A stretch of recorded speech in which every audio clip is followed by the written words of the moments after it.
Welcome to Lead and Follow, a podcast that explores how great collaboration actually happens.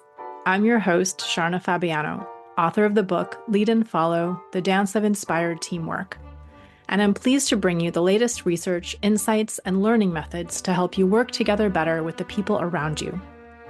I help founders, solopreneurs, and new leaders become great at collaborating because I've seen how much more becomes possible when people integrate their ideas, perspectives, and strengths in a practical way. To learn more about coaching with me and for a one-time discount on your first session, go to sharnafabiano.com/coaching and enter the promo code podcast. The link is in the show notes. And now, here's the episode. Today, I have the pleasure of speaking with Dr. Alain de Sales, a postdoctoral fellow at the Liveris Academy for Innovation and Leadership in Brisbane, Australia. Alain recently completed his PhD in Leadership and Followership at Swinburne University of Technology in Melbourne, and his research explores patterns of destructive leadership and followership in business, politics, and social movements, and how courageous followers can overcome them. His work has important lessons for us on many levels, and I'm so glad to have him on the show today to share some of that wisdom with us. Alain, welcome to the podcast. Hi, Sharna. Thanks for having me. Really excited to be here. I hope my explanations of these things are clearer than mud. I'm sure it will be a great conversation because you happen to be one of the very few people in the world, I think, who have earned a PhD in leadership and followership. Hopefully the first of many. So I want to start by asking you to share a little more about your background before the PhD. How did you arrive at this notion to study both leadership and followership together? Well, it depends how far back you want to go, but I'll give you some highlights. For those that don't know, I grew up in India as an ethnic minority. And at the time, or even till today, India is the world's largest democracy. And there was a lot of chest beating about the fact that India was the largest democracy when growing up. Yet on the ground, even while walking to school and everywhere, you could see negative outcomes. You could see people eating from bins, children not being able to go to school, people, homelessness, inadequate access to healthcare. A lot of things that people in the Western world take for granted. Yeah. And I, at that time, remembered thinking that democracy is not the answer. Perhaps it's leadership. Mm-hmm. And then I spent as much time right from, I think, the age of 10 trying to get my experience in this whole notion of leadership. A young leader. Yeah. And the more I got into it, the more I didn't want to be a leader. I felt it was almost ineffective. And that you were so constrained by existing structures. And by structures, I mean cultural norms or laws or politics of the time. And that continued on to, I studied in England. It continued on when I was in England. And I realized that if you wanted to achieve anything, you needed not just to be a good leader, but to also be an effective follower. I never articulated it in those terms, I'll be honest, at that time. But I did know very early on the influence that people in the teams that I was elected to lead or appointed to lead had on me as the leader. That the influence was almost as strong, and quite often there's more followers than there are leaders. But yet, quite often people in those roles as followers tend to abdicate their responsibility. I had a technical degree, so I did computer science, and I thought that was my shortcoming. So then I went back to university and I did an MBA. And then even after doing that, I still felt that there was this gap. And I distinctly remember being at this massive alumni event and asked a simple question about being able to impact outcomes when you are in a position of in a position of followership or as a follower. And no one in the room could answer this. And we're talking people who were CEOs of companies to senior managers in large organizations. Wow.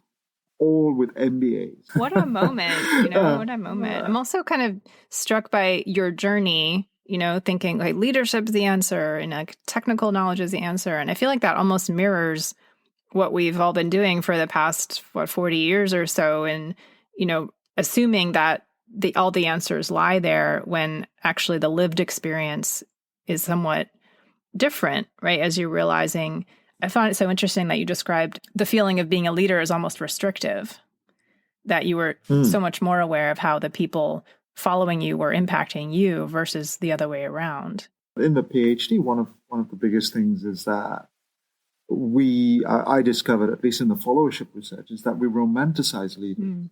We romanticize leadership. And it goes to the point that we assume that we're good at following. We just assume it. But I think if there's one thing the global pandemic has revealed, that how terribly poor our leaders are at following effectively, following the advice of chief medical officers and epidemiologists. They have floundered so badly. Yeah. And it's all been in the public's eye. And I think if we do not use this moment to learn from it, and we continue to romanticize leadership, it's going to take us another 50, 100 years to get this opportunity again to say, it's almost a slap in the face saying, hey, we've got to wake up. Just a bit of followership history. I think Mary Follett, who nearly 100 years ago actually talked about the notion of followership. True. Yeah, it's so important to remember that. This is not entirely new. She tried to tell us.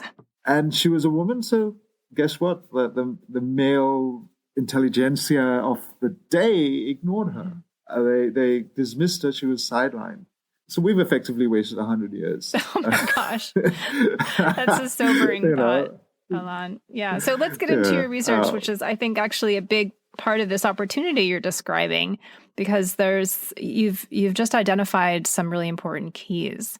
I know that one of the things I was intrigued by was this idea of the toxic triangle. So I wonder if you could just start with that. And I know we don't want to dwell on the destructive patterns, but just to give us a kind of feel for the territory, and then we'll go from there. Excellent. To explain the toxic triangle, I'd like people listening to visualize a triangle. So you've got a triangle with three vertices. On one vertex, you've got what's termed as conducive environmental factors. So these are things that I mentioned earlier. So it could be cultural, it could be structural, it could be things that are rules and norms. You rewind 200 years ago, a cultural element in the United States, at least, was slavery. So that was accepted. That was a norm. That was a cultural or a conducive environmental factor. Then you've got, on the other vertex, you've got a destructive leader. Very often, they're extremely intelligent, highly charismatic, obviously can charm everyone.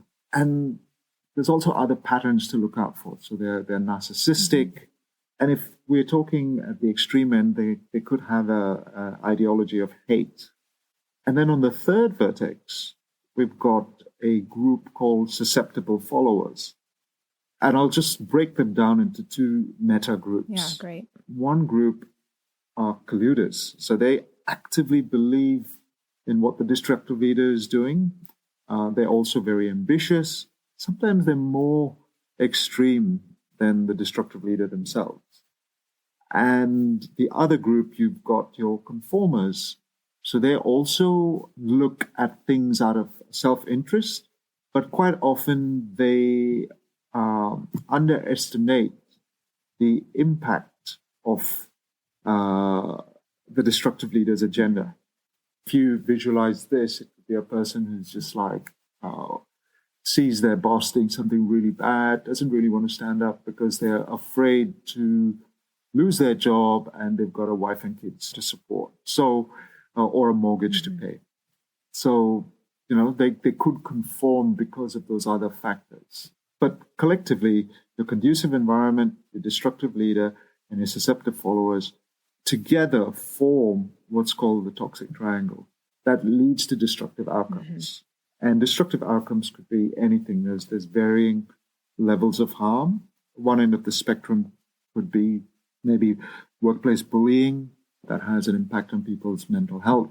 Then you could have things like job losses, fraud, companies like Enron. And at the other end, you could have loss of life or even further mass genocide. Yeah, I appreciate so much how, well, first of all, it shifts the focus away from only the leader, right? So it's not only that there's these toxic leaders out in the world, but that the destruction itself or the damage or the harm is coming about because of the interaction of those three things. So I feel like it really changes what we look for, when we're trying to solve problems or respond to harm, right, in the world, is we can look from that three-pronged perspective. And I also appreciate how it scales, right? You gave an example of a workplace, and then you also gave an example of genocide, which is like the, largest scale harm I could think of. So that seems really useful to me. Absolutely. I'm glad you picked up on that. So when you think of it, the toxic triangle can be overlaid in different settings, maybe even domestically where you've got, an abusive parent and the environmental factors around that, where, children are not independent yet. So they're completely at the mercy, of their parents. And then you can, scale it up. And the other thing I also like to emphasize is leadership rather than just the leader as well. So in terms of leadership, it could involve the leader, but also those colluder followers and to much less extent the conformer followers. So those collectively form the patterns of leadership. And for me, this is the importance of elevating followership to a higher standard, almost on par, if not higher than the leader. Because, going back to what you picked up earlier about, as a leader, I felt constrained by the team or the followers as well. Again, research shows that the leaders we select are prototypical of the followership group. So interesting. They're the ones who actually represent us more than everyone else. So, so that's essentially, the toxic triangle. And yes, you can apply it to various different situations. And one thing I actually didn't mention with the conducive environment is that leaders often use threats or manufacture threats. So it could be something that, hey, the economy is tanking, therefore the revenue is going down, so we're going to get rid of a whole heap of staff. And under the cloud of that, they use it strategically to get rid of people who might be challenging them. So they get more yes men around the board or yes women around the board. So they're almost like manufacturing the environment. 100%. At a national scale, it could be migrants are taking our jobs, or or a certain ethnic group are terrorists, and that gives them the license to instill fear that then gets people to conform. And I'm specifically talking about this conformer group, mainly because colluders tend to be at the extremes. If you imagine a bell curve, on one end you've got people who do things that we cannot even imagine, like your Mother Teresa, and on the other hand you've got your Hitlers, and even them we don't come into contact with. So people at the extreme ends of the bell curve we don't often come into contact with, so we completely underestimate, right? The majority of us are in this middle group, this conformer group. And it is this group that actually holds the power, but usually abdicates their power. And they don't think critically. And just because I am a leader in one context doesn't mean that I'm not a conformer in another. And that's also what we need to think about. So I could be, for example, a CEO of a large company, but I could be maybe a volunteer within a religious organization, and I hear that there is a particular religious person that is abusing children. But, I'm like, it's not my job. Yeah. I don't really want to do anything, So I could be the same person, but completely in one context being this leader, in another context, I am just letting things slide because I don't know. I value my friends and my mates who I meet in this religious organization. I've donated so much money. I'm afraid that if I'm associated with a religious leader who's a convicted pedophile, it'll affect my professional life and me as a CEO or a politician. So I'd rather sweep that under the carpet. And then at some point, and the research is showing this, is that conformers actually end up becoming colluders. It's just really, really dangerous. Yeah, it's really horrifying. But at the same time, it makes a lot of sense because the more passive you allow yourself to become, the more you amplify that destructive behavior. And in a sense, even get used to it so it becomes normal for you, which means your own resistance to speaking up or taking any sort of action is going to be even greater. So maybe now is a good time to bring in those courageous followers. And I think this is really one of the most powerful parts of your research because you explore what happens when we decide to show up differently in our follower role, when we decide to become, as Ira Chalif has named them, courageous followers.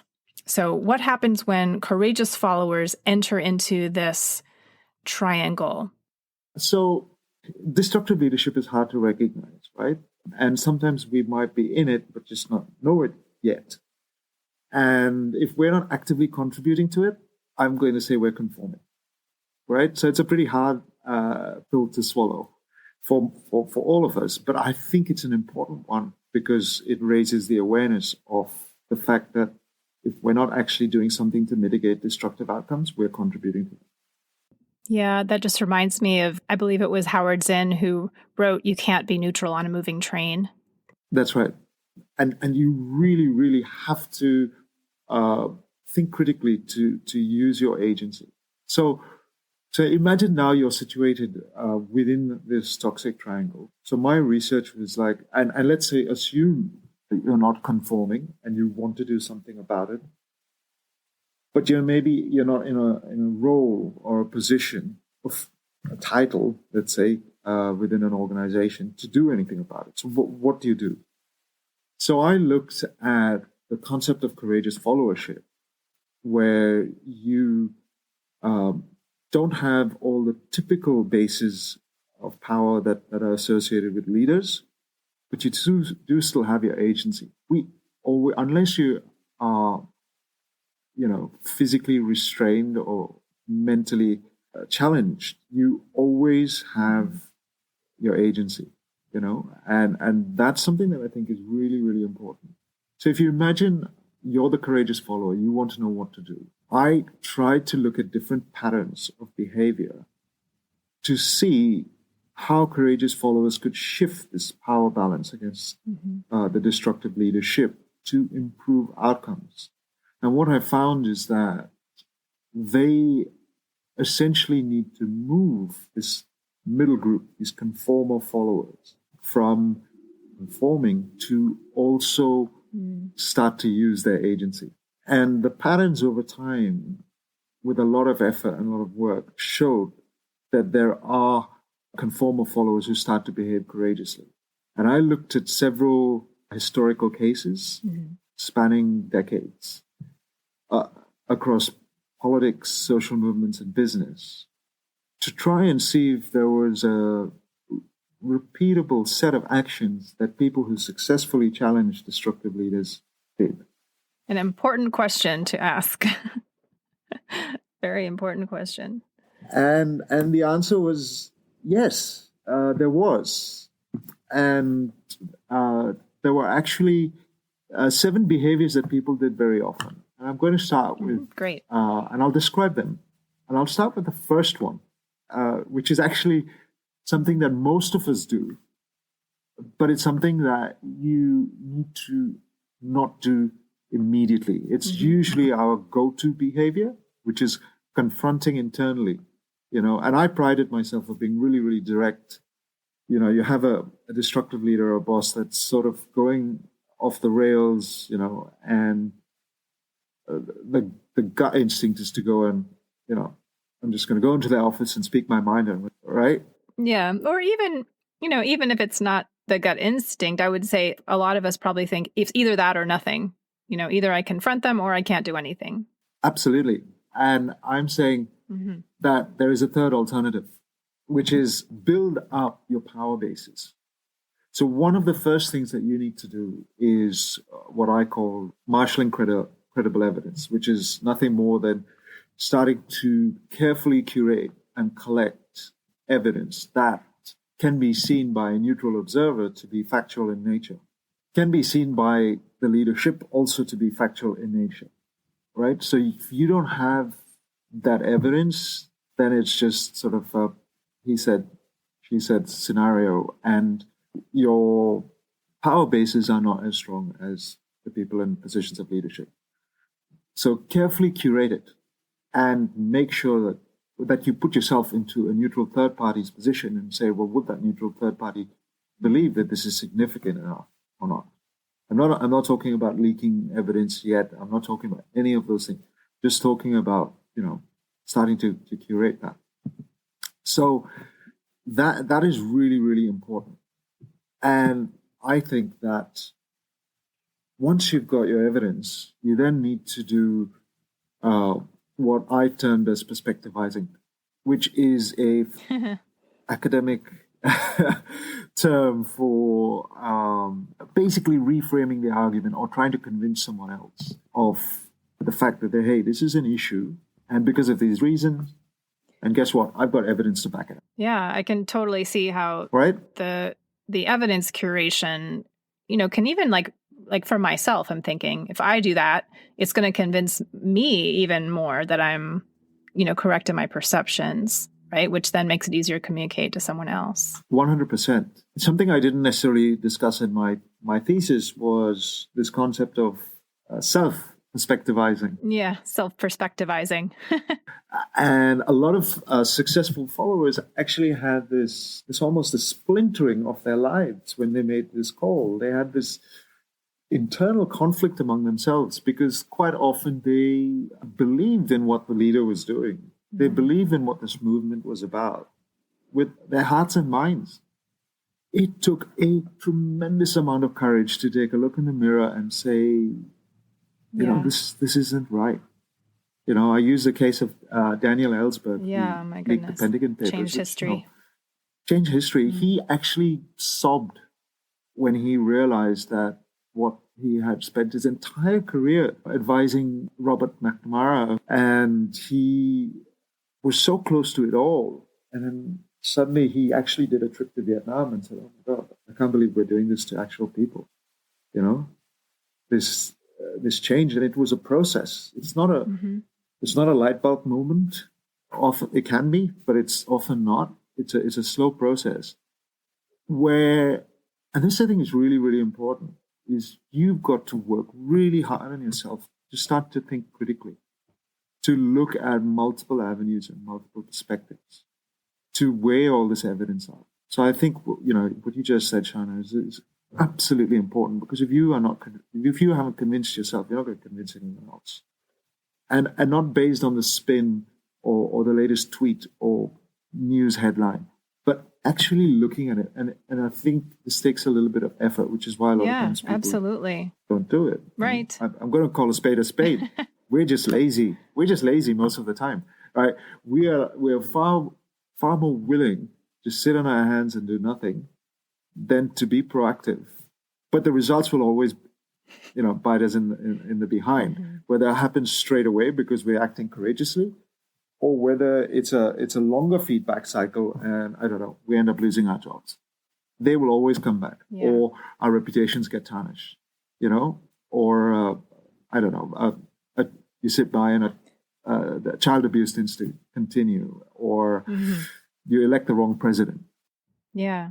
It's important to note that I think that it's just difficult, and to recognize it's almost like an innate resistance. I'm just thinking of how the body tends toward homeostasis, right? And the body is always trying to find equilibrium. And so when you consider something like as dramatic a change as shifting my allegiance or holding someone accountable, that's a pretty big change, right? Even if it's not a life and death situation, to the body, it might feel threatening, on a kind of visceral level. And so I'm saying that out loud to kind of think because I'm thinking if we just recognize that, then perhaps it becomes less of an obstacle, right? If we just recognize, there's going to be this resistance in us because our system tends towards equilibrium and we don't want change. However, we can make a choice even though it feels uncomfortable. And I think that's where a lot of the courage comes in. 100%, yes. And I think that you said that really, really well. I think that feeling of discomfort is you and me growing. Mm-hmm. Totally. Yeah. Right? It's stepping into that unknown. And you're spot on. That requires courage, and courage isn't something mythical. It's something that we have to practice. Mm-hmm. At different opportunities, and those are transferable skills, just as reading or writing. Yeah, very much so. So I think, not to go off on a tangent, but I don't like sort of hard skill, soft skill distinction. Mm-hmm. I think the United Nations actually refer to what we call soft skills as functional skills. Mm-hmm. So these are the skills we require to function. I like that a lot. Yeah. So I think courage is a functional skill, and you've got to practice it, right? I love that. That's a perspectivizing in itself, right? Courage is a functional skill. Geez. Yeah. I want to hear about all these other, the rest of the list. Alain, what happens after perspectivizing? So you've got this concept of perspectivizing, but then there's also the target of who you're perspectivizing, or who you choose to. So there's what I call building and maintaining coalitions. So, if you're going to perspectivize, I would advocate strongly not to go to one of those colluder followers who support this destructive leader. Right. Be selective and strategic, and you've got to start to pick the right followers and share this perspective. And once you've built this critical mass, you've now got to work really, really hard to maintain those coalitions. And at that stage, your perspectivizing can take a different scale. You can start to go what I call boundary spanning, which is you need to start to boundary span. And you can boundary span in two different ways. For those not familiar with the term, let's assume you're within a destructive leadership situation. One way to boundary span is to go beyond the dominion of the destructive leader. Mm-hmm. So if you're within a company, I would recommend even informally seeking the opinion of people outside of the company and support. So that's one way of doing it. And that could be, I don't know, your union representative. It could be the media. It could be seeking legal advice. It could be a variety of those different things. But it's absolutely critical. Boundary spanning was a necessary condition. And don't forget, those people that you're speaking to are also members of your coalition. So you're also building coalitions as you boundary span. And, of course, sharing that evidence and, of course, perspectivizing. Right. So they all kind of stack and amplify each other. Yeah. That's so useful to know. The task is staggering, but it is somewhat comforting to see how the things do accumulate and build power. And that's it. It's building power. You're building your power bases, right? Don't forget, you're confronting a leader who's intelligent and already has power bases that are flowing towards them. It's to their advantage. You're trying to pivot that. Right. So you can also boundary span horizontally. So people will say, well, what if I'm trying to confront the president of a country? In a really humble way, and I'm here in Australia, I'll try and make an observation of why Donald Trump didn't leave office, despite the collecting of credible evidence and the media and so on and so forth. And while I was aware that when, and I'm going to contrast it with the Nixon presidency, Now, Nixon didn't get impeached. He resigned because he knew the writing was on the wall. Yeah. And yes, I know the Democrats controlled both the Senate and Congress at the time, but they still needed the supermajority to remove him from office. They still got enough Republicans to basically vote in, to cross the floor. Yep. And one of the reasons is that in the 1970s, the Democrats actually showed more patience. They were willing to boundary span, and the only thing that's within America that's equivalent in power to the president is the judiciary. So they went all the way to the Supreme Court, right? And they got those Nixon tapes, the smoking gun, so to speak. And it's once they got that, it started to perspectivize. People started to change their opinions. There was the president actually telling people to do these things, right? And that started, and the Democrats under the Trump presidency did not have the patience to do that. They did not enforce subpoenas.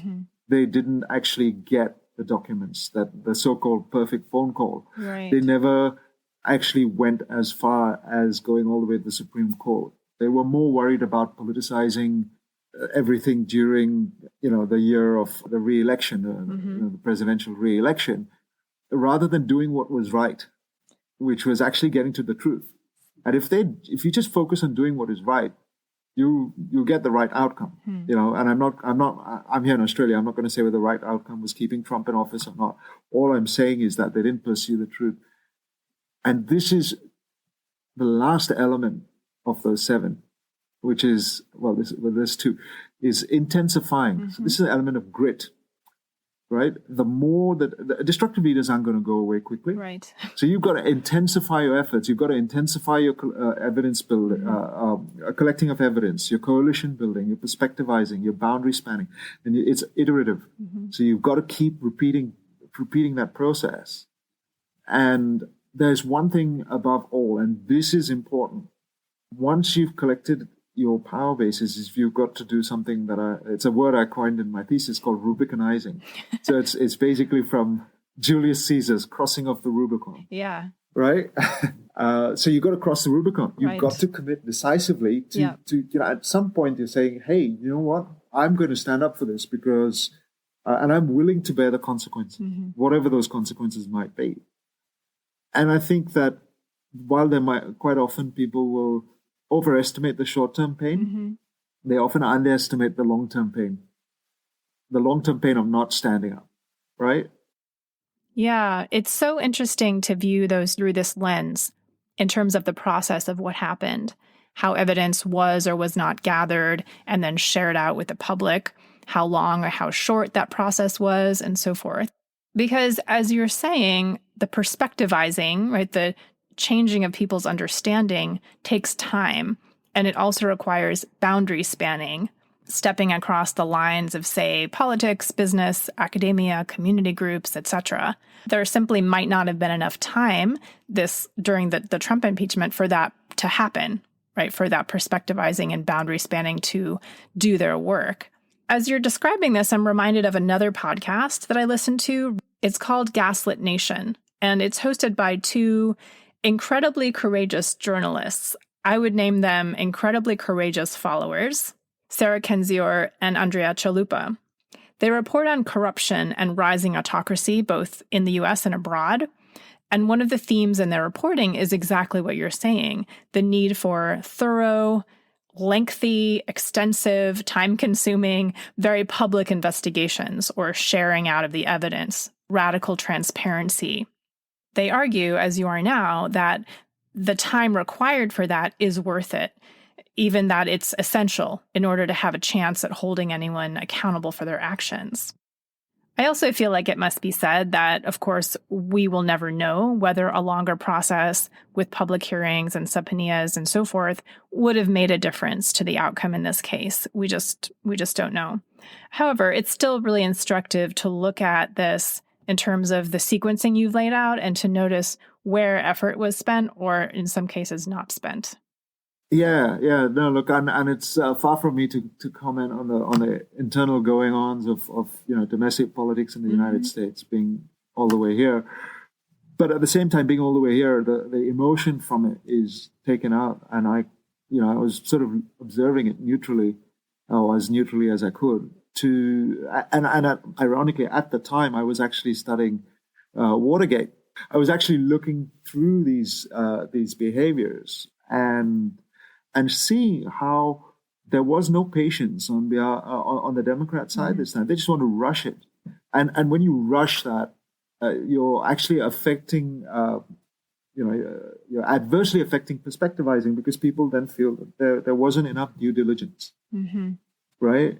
Perspectivizing isn't a switch; it's a slow burn. Like how often sometimes we we believe something so strongly, and it takes so long for us to change our minds, and it requires a lot of effort and pain. And yes, you need to go down in the polls, Yeah, that's a really good point. I mean, it's definitely something I think, back to the discomfort, we don't want to acknowledge that these things, like changing a destructive pattern, right, as you've laid it out, or as it appears, whether on a domestic scale or on a international scale, is time consuming, right? It can't be done quickly. And so the need to accept that it's going to take time, that it is possible, but it takes time. And it's painful, in your words. And could you talk a little bit more about what you mean by that? So I think it's important to face it in a sense, the short term versus long term. I'll give you another example. Again, it might be a bit extreme, but it's visual. So one of the other cases that I looked at was Gandhi in South Africa. Mm-hmm. Now, if you think that challenging the U.S. presidency was tough, imagine challenging the British Empire at its peak. Yeah, it's hard to imagine. Right? The judiciary was in favor of imperialism. Mm-hmm. All the politicians, or most of the politicians were. And Gandhi, by his own admission, said that he wasn't particularly bright. He wasn't your stereotypical leader. He didn't have, strappingly broad shoulders, or he hated public speaking. He wasn't charismatic. So he tried to create almost this oasis of courageous follower development, if I was to coin that, and that just came into my head right now. He actually got little communes. He had these farms where people who wanted to resist would come, and they would stay there. He realized that he wanted to do peaceful civil disobedience, right? So he wasn't training them to shoot weapons. Mm-hmm. And ironically, I think he actually said it takes far more courage to not shoot a gun than to shoot a gun, right? Because if you're standing up and resisting people without a gun, suddenly you require a lot more bravery. Absolutely. Right? So he got these people to come in, and he had to perspectivize to convince them not to be violent. Mm-hmm. Right? I recommend his autobiography, Most People, if you haven't. Mm-hmm. It's My Experiments with Truth and Nonviolence. I almost think it should be taught in schools. And he got these people to practice sleeping without a mattress on cold floors to mimic what they would experience if they got arrested for peaceful civil disobedience. Wow. Right? And he got them to eat prison food. And he got them to wake up at 6 a.m. and do exercises and have cold showers. Right? And he did it himself. Mm-hmm. And he said, look, if we're going to protest, I want us to build our resolve to such an extent that the oppressors cannot break us. Incredible. Right? How did he boundary span? He boundary spanned. He couldn't boundary span beyond the dominion of the British Empire. Mm-hmm. He sort of did. But he tapped into the suffragette movement in the UK at the time, where women wanted to vote. And he got them to support him. He knew that in India, the people who were Hindus or Muslims or different ethnic minorities were separated. And he unified them through common purpose. And it's probably the only time in Indian history that they were actually worked together. And actually, I want to catch myself at the moment. It wasn't just him. Mm-hmm. It was him and a whole group of other courageous followers. Just the same as the Muslim leaders at the time, or the Muslim courageous followers, I should say, at the time. I really love this phrase you just coined, Alain. I want to celebrate it, the oasis of courageous follower development. Now, we may not need to do the same things that Gandhi and his collaborators did, but I wonder if we can create our own versions in the present day of oases of courageous follower development, maybe in our workplaces or, in our communities. Is there anything else from this particular case that you find especially relevant for us today in our exploration of courageous followership? There was one other point, I think, which is really, really important, and it goes back to what I was saying at the start, that leadership and followership are dichotomous roles that we both play all the time. So yes, Gandhi, if I say Gandhi, you think leader. Yeah. But at the same time, he was a follower within the British Empire. He wasn't elected to office. He didn't come from a super wealthy family. He gained, so again, boundary spanning, he gained his authority in some sense because he was a lawyer and he could speak a few languages. So he boundary spanned to the intellectual domain, and he leaned on that, and people trusted him because of that. How did he perspectivize? He started his own newspaper, right? And he got that out there, and people started to read it across the British Empire. Indians in America at the time were sympathizers, and they started to subscribe to this newspaper. He'd charge people a nominal amount, and that raised money to support the commune. So there was a lot of different things. So again, and people left. There were people who weren't as courageous, who quit the movement or out of fear, and it was understandably so. They were beaten mercilessly. They were imprisoned. So people would leave. You would understandably be very, very fearful. Yeah, it really gives me an appreciation of the scope and also the length of time commitment, right, to this. And so many contemporary activists and investigative journalists that I read now also speak about this really long view and, just getting your mind around a generation of commitment rather than, the next election. No, it's, that's not as productive a way to think as what are we doing over the next 20 years? So I've been slowly trying to think more long term, which, then changes what you decide to do today. And I'm wondering if we could leave listeners with some thoughts on courage, because, on one hand, a social movement is such a large, overwhelming thing. But wherever we are, we can connect with our own courage, right? And then it's ready, it's more practiced, as you're saying, it becomes more of a functional skill. What would you say to listeners, wherever they are, to connect with their courage? Look, I think it's a really good question. I think every opportunity is an opportunity to practice courage. You could be, playing basketball on the weekends in a locker room, and there's casual sexism or casual racism. You know what? That's your opportunity to practice, right? I'm not saying that you've got to be nasty to the people in the room. In fact, that's another skill you've got to practice, is being able to perspectivize, for want of a better word again, in a kind way, kind to yourself, kind to the people who are maybe saying something racist or sexist or discriminatory in whatever way, but also kind to the people who are not in the room, right? That's what you're doing. And a lot of people who are really, really successful in their careers and the research services, they're actually better, or they were better followers than they were leaders. Another reason not to overemphasize leadership training. It's usually when you're looking at some of these measurement scales for followership, people at the high end of organizations sometimes do better than those in the beginning, which is, totally, again, fascinating. Yeah. But they've actually practiced courage. I'm talking about the good leaders, practice courage over and over and over again. And the other thing I'd also like to leave us with is, so I also studied a business case and looked at business events with regard to destructive leadership. And of all of them, even though it's not easy, it's easier in the Western business world to be courageous than not, And I'd say that because we're fortunate enough to be living in societies governed by rules and laws. We can challenge discrimination. We can whistleblow. We can go to the media. We now live in an age of social media. We all have more of a voice than ever before.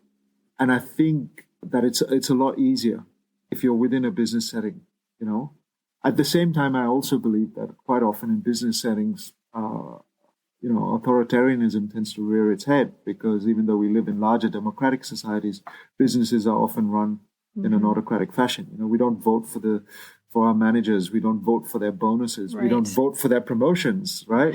But we could. Wouldn't that be something? I would love that. Let's perspectivize that. Absolutely. I think so. Democratic corporations.